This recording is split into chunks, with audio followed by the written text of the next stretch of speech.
사실 우리가 젓가락질을 한다라는 것, 연필로 어떻게 잡는다라는 것, 양말 벗는 것 제대로 벗지 않아도요 큰 문제 없습니다. 사는데 어려움 없어요. 그러나 올바른 습관을 처음부터 들이게 되면은 평생 그것이 그 사람의 좋은 예절과 삶의 모습이 될 수 있다는 겁니다. 오늘 예수님께서는 우리의 신앙생활에서 가장 중요하고도 어쩌면 우리가 신앙생활 한다라는 것을 한마디로 말하면 기도 생활이라고 말할 수 있는데, 우리의 신앙의 가장 중요한 기도에 대해서 말씀하고 계십니다. 성경에는 아주 많은 부분에 기도가 중요하다라는 것을 말씀하고 있어요. 데살로니가전서 5장 17절에는 쉬지 말고 기도하라 라고 말씀하고 있고, 사무엘상 12장을 보게 되면은 기도하는 죄를 범하지 말라, 기도를 쉬는 죄를 범하지 말라라고 말씀하고 있습니다. 예수님께서 이 땅에 사역하실 때 가장 많이 행하셨던 시간, 주님이 가장 많은 시간을 투자했던 것은 무엇일까요? 주님이 여러 사역들을 했겠지만 그 중에서도 예수님은 기도하시는 시간을 게을리하지 않으셨다는 것을 보게 됩니다. 마가복음 1장에 보면은 새벽 시간에 항상 예수님은 산으로 기도하러 올라가셨어요. 제자들에게는 항상 너희가 깨어 기도하라고 말씀하셨고, 우리에게도 깨어 기도할 때에 시험 들지 않게 된다고 기도의 중요성을 말씀하셨습니다. 따라서 우리의 신앙생활에서 가장 중요한 것은 무엇이냐? 뭐니 해도 바로 기도라는 것이죠. 찰스 스펄전 목사는 말했어요. 기도하지 않고 성공했으면 성공한 그것 때문에 망한다. 기도하고 성공해야지, 내가 기도하지도 않고 성공했다, 그거 성공 아니라는 것이지요. 존 버년 철로역정을 쓴 사람 말합니다. 아침 기도는 은혜와 축복의 열쇠이고 저녁의 기도는 안정과 보호의 자물쇠다. 내가 아침에 기도하는 것은 하나님으로부터 축복을 얻기 위한 열쇠가 되는 것이고, 내가 밤에 주님께 기도할 때는 오늘 하루 가운데 하나님이 나에게 지켜주신 그 놀라운 은혜를 지키는 자물쇠라고 말하고 있어요. 이렇게 기도의 중요성과 기도를 통해 받은 응답을 우리가 말한다면 사실 밤을 새도록 얘기해도 그 시간이 모자랄 것이 분명합니다. 제 삶을 돌아볼 때에도 저의 삶에도 기도가 빠지지 않았다는 것을 보게 돼요. 어린 시절 어머니가 새벽 기도를 마치고 제 머리에 안수하며 기도할 때 그 어머니의 눈에서 떨어진 눈방울로 눈물방울이 제 얼굴에 적심으로 인해 깨어났던 순간들이 참 많이 있었어요. 또 목회를 하면서 사역을 할 때에도 성도님들이 새벽마다 밤마다 저를 위해 기도해 주시는 것을 통해, 또 가정에서는 저의 아내가 저를 위해서 기도해 줄 때에, 또한 제 자신도 하나님께 기도함으로써 제 삶 가운데 하나님이 베풀어 주신 그 놀라운 은혜와 축복의 사건들이 너무나 많이 있습니다. 우리 영통영원학교에도 지금까지 이렇게 하나님이 인도하신 것을 볼 때에 우리 교회가 외부적으로 선교와 구제와 복음 사역을 많이 감당한 일들도 있었지만, 교회 부흥의 가장 중심에는 무엇이 있었냐? 밤과 낮으로 교회 부흥을 위해서 기도한 성도님들의 기도가 있었기 때문에 우리 교회가 지금까지 하나님의 일을 감당하고 있는 줄 믿습니다. 그렇다면 이처럼 기도가 중요한 것인데, 오늘 예수님께서는 우리에게 어떻게 기도해야 하는지에 대해서 말씀하고 계신다라는 것이에요. 오늘 본문의 9절은 이렇게 말씀을 시작하십니다. 그러므로 너희는 이렇게 기도하라, 이렇게 기도하라. 우리가 어떤 말에 그러므로 라는 단어가 붙게 되면은 보통 앞에 있는 것들을 정리하기 위해서던가, 혹은 앞에 있는 것들이 잘못되었기 때문에 수정이 필요할 때에 그러므로 이렇게 해야 된다라고 말할 때가 있습니다. 오늘 마찬가지로 예수님께서는 6장 5절에서 8절까지는 기도는 하지만 잘못된 기도에 대해서 말씀하고 계시고, 9절에서부터 그러므로 우리가 어떻게 기도해야 하는가에 대해서 말씀하고 계십니다. 저는 오늘 이 시간 여러분과 함께 말씀을 통해서 예수님께서 우리에게 가르쳐 주신 그 기도에 대해서 함께 나누기를 원합니다.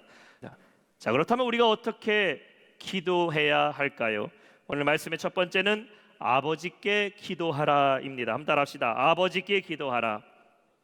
6절입니다. 너는 기도할 때에 내 골방에 들어가 문을 닫고 은밀한 중에 계신 내 아버지께 기도하라. 은밀한 중에 보시는 내 아버지께서 갚으시리라. 세상에는 많은 종교가 있습니다. 불교도 있고요, 이슬람교도 있고 힌두교도 있고 인도에 무속 신앙들도 많이 있지요. 그리고 각 종교 나름대로 자신들의 방법으로 기도를 합니다. 불교도 기도를 하지요. 108배라는 것이 있어서 부처 앞에 108번 절을 함으로써 깨우침을 얻는다라고 생각합니다. 그래서 독실한 불자들을 보게 되면은 매일 아침마다 108번 절을 하면서 기도하는 사람들이 있어요. 이슬람, 저 무슬림들도요 기도를 열심히 합니다. 그들은 하루에 5번씩 기도를 해요. 이것을 살라트라고 얘기합니다. 터키나 아랍 국가를 가게 되면은 저 모스크에서요 시간이 되면은 아잔이라고 하죠. 기도 소리가 이렇게 들려듭니다. 무슨 말인지는 못 알아듣겠어요. 그냥 이렇게 하는데요, 아잔입니다. 아잔. 그러면요 지나가던 사람들이요 갈 걸음 멈추고 그 자리에서 멍석 하나 깔아놓고 기도합니다. 혹은 잔디밭에서 열심히 일하던 사람이 잔디에 들어가서 5분, 10분 동안 얼마나 열심히 기도하는지 몰라요. 그러니까 세상의 모든 종교들이 다 나름대로의 기도가 있다라는 것이죠. 그리고 기도를 통해 무엇을 얻고자 합니까? 자신들이 믿고 있는 그 신에 대해서 응답을 구한다라는 것이에요. 그런데 그들의 기도와 우리 그리스도인들의 기도는 그 대상에 완전한 차이가 있다라는 것이죠. 세상은 보이지 않는 신을 향하여 기도해요. 살아있지도 않은 것들을 향하여 기도해요. 아무 응답을 없는 것들을 향하여 기도하지만 우리는 누구를 위해서 누구를 향하여 기도합니까? 우리는 살아계시고 역사하시는 우리 하나님, 우리의 기도에 응답하시는 하나님을 향해 기도함을 믿으시기 바랍니다. 열왕기상 18장에 보면은 예레미야와 850명의 바알과 아세라 선지자들이 대결을 하게 되는데 이 싸움의 목적은 무엇일까? 기도 싸움입니다. 기도 싸움. 누구의 신이 응답하느냐라는 것이죠. 가장 먼저 누가 기도하기 시작합니까? 똑같은 제단 위에 똑같은 제물 올려놓고 450명의 바알 신을 믿는 바알 선지자들이 기도하기 시작합니다. 이른 아침부터 정오까지 열심히 바알의 이름을 부르지만 아무 일도 일어나지가 않아요. 정오쯤 지날 때에 이들의 마음이 애타기 시작했는지 자신들의 몸을 상해하고 자해하면서까지 자신들의 신의 이름을 부르지만 그 신은 죽은 신이기 때문에 응답하지가 않습니다. 그런데 엘리야가 다음에 바톤을 받고 제단을 다시 쌓고 오히려 엘리야는 그 제단 위에 온 물을 다 흘려버려서 혹시나 누군가 엘리야가 몰래 불 붙였다라는 그런 오해도 받지 않게 하기 위해서 제단의 또랑을 파고 물을 다 부은 다음에 엘리야가 하나님께 향하여 기도하니 어떤 일이 벌어집니까? 하나님의 불이 그 제단에 임했음을 믿으시기 바랍니다. 그러자 이 광경을 봤던 열왕기상 39절에 백성들이 뭐라고 말합니까? 열왕기상 18장 39절에 보면 모든 백성이 보고 엎드려 말하되 여호와 그는 하나님이시로다. 여호와 그는 하나님이시도다 하니. 기도의 대결을 한번 붙어보니까 거짓된 우상들, 거짓된 것 믿는 것은 아무 응답이 없지만 살아계신 하나님만이 응답하셨음을 믿으시기 바랍니다. 똑같은 기도지만 대상이 틀려요. 대상이.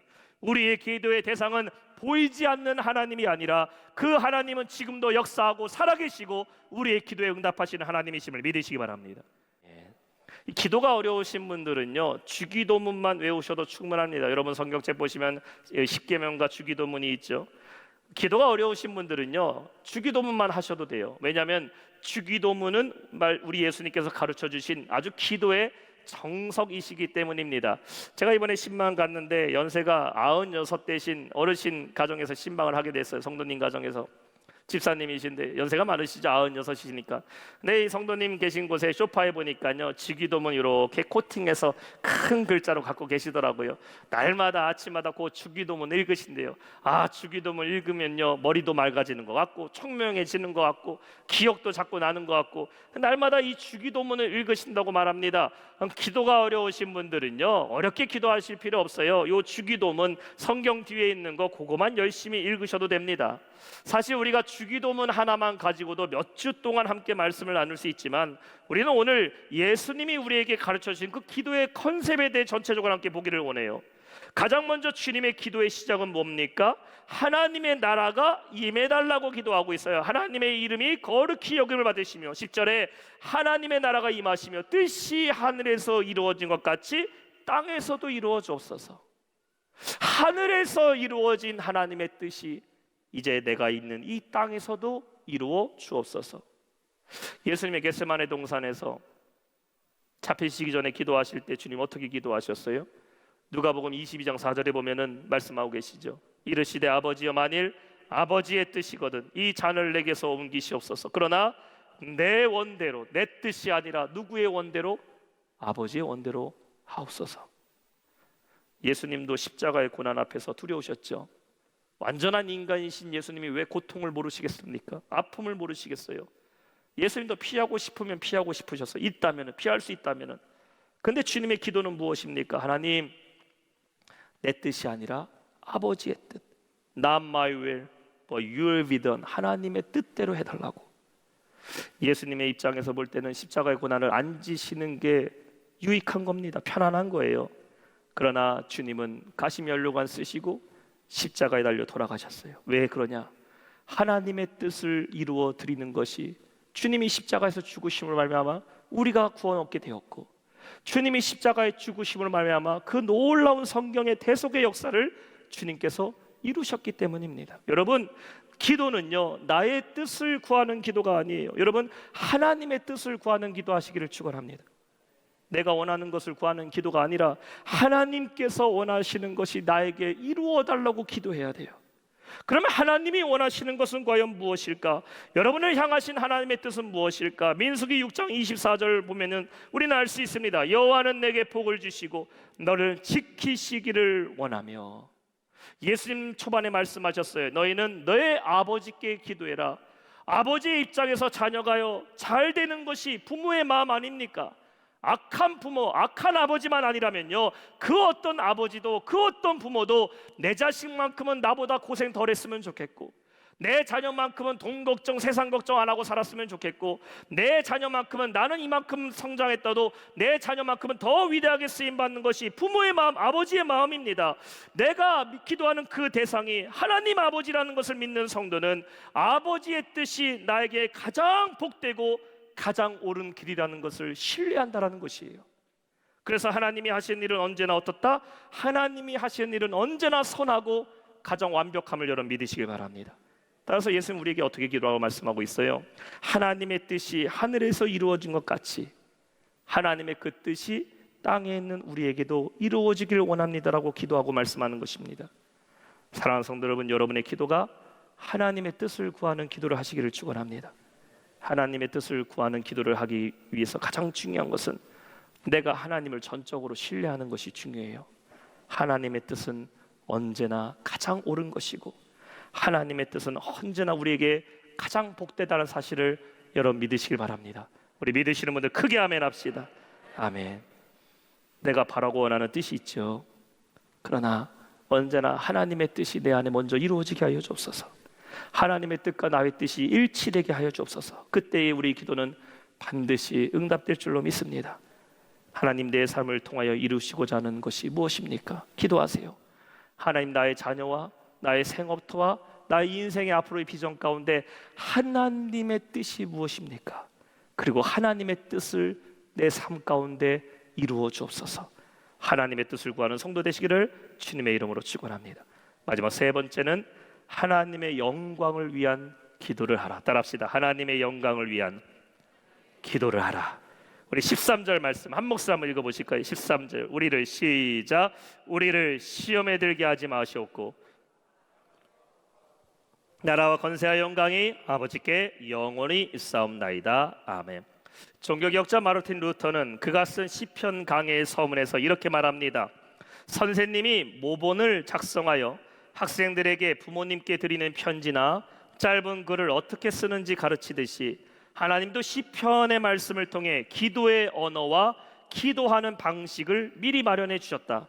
하나님께서는 이를 통해 우리가 하나님 아버지와 기도로 소통하는 법을 배우게 하신다라고 말합니다. 시편은 기도의 모델이다라고 우리가 볼 수 있죠. 그래서 시편이라는 것은 단순히 다윗의 시가 아니라 다윗의 기도문이다라는 것을 보게 돼요. 오늘 우리 찬양대가 너무나 은혜로운 찬양을 하나님께 올려드렸어요. 찬양은 무엇입니까? 찬송은 곡조 붙은 뭐다? 기도입니다. 그래서 다윗의 시는 무엇이냐? 다시 말하면 다윗의 기도문이다라고 볼 수 있죠. 근데 우리가 시편의 말씀을 보다 보면은 고난과 위기 속에 있는 다윗이요, 그 순간에서도 하나님께 영광과 찬양을 올려드리는 것을 잊지 않고 계속해서 시편의 말씀 속에 하나님의 영광을 고백하는 것을 보게 됩니다. 시편 57편 5절에 보면은 하나님이여 주는 하늘 위에 높이 들리시며 주의 영광이 온 세계 위에 높아지기를 원하나이다. 시편 24편 10절을 말합니다. 영광의 왕 누구시냐? 만군의 여호와께서 곧 영광의 왕이시로다. 시편을 쓰고 있는 다윗은 환경 가운데 어려움이 있었습니다. 자신을 죽이려는 사울이라는 큰 적이 있었어요. 광야의 사막을 도망다니면서 때로는 자기 아들이었던 압살롬의 반역에 의해서 도망가는 가운데 절박함 속에 썼던 그의 시편의 기도에는 그럼에도 불구하고 하나님의 영광을 찬양하는 시들로 가득 차 있다는 것입니다. 그렇다면 우리 질문할 수 있죠. 어떻게 내 눈앞에 닥친 문제보다 하나님의 영광을 더 생각하면서 기도할 수 있는가? 다윗은 하나님의 영광과 나의 축복이 결코 분리된 것이 아니라는 것을 믿었다라는 것이에요. 다시 말씀드릴게요. 하나님의 영광과 나의 축복은 분리되지 않았다라는 겁니다. 하나님이 영광 받으시는 것이 나에게도 축복인 것이고, 하나님께 내가 영광이 되는 것은 나에게도 영광이 되는 것이기에 다윗은 하나님의 영광과 나의 축복을 연결시켰다라는 것이에요. 이것을 정의하는 말씀이 뭡니까? 고린도전서 10장 31절 말씀 보면 그런즉 너희가 먹든지 마시든지 무엇을 하든지 다 하나님의 영광을 위하여 하라. 마태복음 6장 33절 말씀 우리 한 목소리 읽어볼까요? 시작. 그런즉 너희는 먼저 그의 나라와 그의 의를 구하라. 그럼 이 모든 것을 너희에게 더하시리라. 하나님의 영광을 위한 기도가 나의 기도가 된다라는 것이죠. 오늘 예수님께서 가르쳐 주신 주기도문을 보게 되면 11절의 내용이 뭐예요? 우리에게 일용할 양식을 주시고, 12절에 우리가 죄진 자 사하여 준 같이 우리 죄도 사하여 주시고, 13절 시험에 들게 하지 마시고 다만 악에서 구하옵소서. 마치 개인이 처한 상황에 대한 기도 같아요. 하나님 나에게 오늘 일용할 양식도 주시고, 내가 죄 가운데 빠지지 않도록 나를 용서해 주시고, 내가 시험에 당하지 않도록 나를 일으켜달라고 나의 문제를 기도하는 것 같지만, 주님의 이 말씀의 기도는 무엇입니까? 이 모든 것이 다 누구를 위한 영광이다? 하나님의 영광을 위한 기도가 된다라는 것이죠. 내가 일용할 양식을 얻는 것도 하나님의 영광을 위한 것이고, 죄 지은 자가 죄 사함을 얻게 되는 것도 하나님의 영광이 되는 것이고, 믿는 성도가 시험에 넘어지지 않고 악한 죄에서부터 악에서부터 승리하는 것도 나만의 승리가 아니라 하나님의 승리임을 믿으시기 바랍니다. 그래서 주기도문의 마지막이 뭐예요? 나라와 권세와 영광이 아버지께 영원히 있사옵나이다. 한번 따라합시다. 나라와 권세와 영광이 아버지께 영원히 있사옵나이다. 모든 것이 다 하나님의 영광이 되기를 원하는 것. 사랑하는 성도 여러분, 여러분의 기도가 하나님의 영광이 되는 기도를 하시기를 소망합니다. 오늘 여러분의 삶에도 기도의 제목들이 있으시죠? 간구가 있습니다. 가정을 위한 기도가 될 수도 있고, 자녀를 위한 기도가 될 수 있고, 내가 사업정과 일터와 앞날에 대한 비전, 혹은 성도님들 중에서도 경제적 어려움 가운데 있는 간구의 기도도 있고, 내가 육신의 질병 가운데 고통받고 있는 건강을 위한 기도도 있어요. 장래와 미래와 소망을 위한 기도들이 있어요. 내 개인의 믿음과 사명을 위한 기도도 있습니다. 그러나 이런 모든 기도의 제목들은 결국 무엇과 연관되어야 됩니까? 하나님의 영광과 연결될 때에 그 기도를 주님께서 응답하실 줄로 믿습니다. 기도는 하고 있지만 하나님의 영광과는 무관해요. 내 인생의 성공을 위해서는 기도하지만 이것이 하나님의 영광과는 아무 상관없다면 우리는 아무리 기도해도 응답을 얻을 수가 없는 겁니다. 우리의 기도가 하나님의 영광이 되는 기도를 할 때에, 모든 것이 다 하나님의 영광으로 돌릴 때에, 기쁠 때나 슬플 때나 우리는 기도할 수 있어요. 왜냐하면 하나님의 영광이 곧 나의 기쁨이기 때문입니다. 날마다 주님께 영광을 돌리며 기도함으로 말미암아 그 은혜 가운데 응답을 이루며 살아가는 우리 모든 성도 되시길 주님의 이름으로 축원합니다. 오늘 말씀 맺겠습니다. 우리가 기도는 영혼의 호흡이라고 말하고 있어요. 우리가 숨쉬지 않고 하루도 살 수 없는 것처럼 성도는 하루도 기도하지 않고서는 살 수가 없는 겁니다. 예수님도 이 땅에서 십자가의 승리를 이루시기 위해서 반드시 필요한 것이 무엇이었냐? 기도하시는 것이었어요. 그리고 주님은 우리에게도 오늘 기도만이 능력이고 기도할 때에 시험에 들지 않는다고 말씀하십니다. 그러면 어떻게 기도해야 될까? 오늘 여러분이 기도의 대상을 분명하게 하세요. 나는 누구에게 기도한다? 우리 아버지께 기도한다. 내 모든 처한 상황을 아시고 우리의 모든 필요를 아시는 하나님께 기도하시기 바랍니다.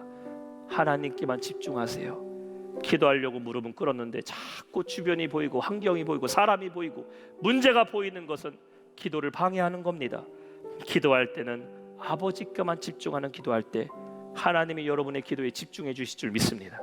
그리고 하나님의 뜻을 구하는 기도를 하세요. 아무리 내 뜻이 그럴싸하고 좋다 하더라도 우리는 하나님의 뜻보다 앞설 수가 없습니다. 그러나 나의 뜻과 하나님의 뜻이 동일하다면 그 뜻은 반드시 이루어지게 되어 있어요. 나의 뜻을 고집하기 전에 먼저 하나님의 뜻을 묻는 기도를 한번 해보세요. 하나님, 내게 이렇게 해달라고 하기 전에 하나님, 내가 어떻게 하기를 원하십니까? 먼저 묻는 기도할 때 우리는 하나님의 뜻을 깨닫게 될 줄 믿습니다. 마지막으로 여러분의 모든 기도가 하나님의 영광이 되시기를 소망합니다. 나를 위한 기도가 아니라 하나님의 영광을 위한 기도가 될 때에 하나님 우리의 기도에 응답하시고 역사하실 줄 믿습니다. 오늘 가장 중요한 것, 예수님은 우리에게 기도의 기술을 가르쳐 준 게 아니에요. 주님 우리에게 말씀합니다. 이렇게 기도하라. 따라합시다. 기도하라. 기도하라. 사실 우리의 신앙의 위기는 잘못 기도해서 신앙의 위기가 찾아오는 것이 아니라 기도하지 않기 때문에 신앙의 위기가 찾아올 때가 훨씬 더 많아요. 우리는 날마다 기도해야 됩니다. 로마서 8장 26절에 말하고 있어요. 이와 같이 성령도 우리에게 연약함을 도우시나니 우리는 마땅히 기도할 바를 알지 못하나 오직 성령이 말할 수 없는 탄식으로 우리를 위해 친히 간구하시느니라. 기도하지 못할 상황도 올 때가 있습니다. 어떻게 기도해야 될지 막막할 때도 있어요. 그럴 때는 그냥 엎드려 주라고 내가 주님의 이름만 불러도요, 우리는 성령께서 내 안에 역사하심을 깨달을 때가 있어요. 성령님이 나를 대신해서 기도하심을 깨닫게 됩니다. 주님께 날마다 기도하는 삶을 통해 놀라운 승리와 응답을 이루며 살아가는 우리 모든 성도 되시기를 주님의 이름으로 축원합니다.